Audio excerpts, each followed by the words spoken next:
Hello hi friends, welcome to my YouTube channel. ನಾನೀಗ ಬೆಳಗ್ಗೆ ಆಯಿತು, ಬೆಳಗ್ಗೆನೇ ಮಾರ್ನಿಂಗ್ ಟೀ ಮಾಡ್ತಾಯಿದ್ದೀನಿ. ಎಲ್ಲರೂ ದಿನಚರಿ ಸ್ಟಾರ್ಟ್ ಆಗೋದೆ ಬೆಳಗ್ಗೆ ಎದ್ದಾಗ ಒಂದು ಗ್ಲಾಸ್ ನೀರು ಕುಡಿದು, ಟೀನೋ ಕಾಫಿನೋ ಎಲ್ಲರೂ ಕೂಡ ಕುಡಿತಾರೆ. ಅವರಿಗೆ ಅಭ್ಯಾಸ ಆಗಿರುತ್ತೆ. ಟೀ ಕಾಫಿ ಕುಡಿದೇ ಬೇರೆ ಕೆಲಸ ಮಾಡೋದಕ್ಕೂ ಇಂಟ್ರೆಸ್ಟ್ ಕೂಡ ಇರೋಲ್ಲ. ಹಾಗೆಯೇ ನಾವು ಕೂಡ ಟೀ ಕುಡಿತಾ ಇದ್ದೀವಿ.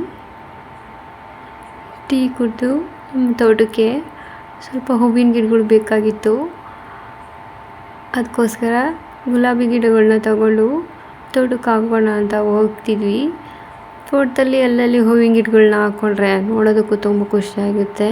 ಅಷ್ಟೇ ಅಲ್ಲ, ಕೆಲವೊಂದು ಹಣ್ಣಿನ ಗಿಡಗಳನ್ನ ಬೆಳೆದ್ರೆ ತೋಟಕ್ಕೂ ತುಂಬಾ ಒಳ್ಳೆಯದು, ನಮಗೂ ಕೂಡ ಖುಷಿಯಾಗುತ್ತೆ.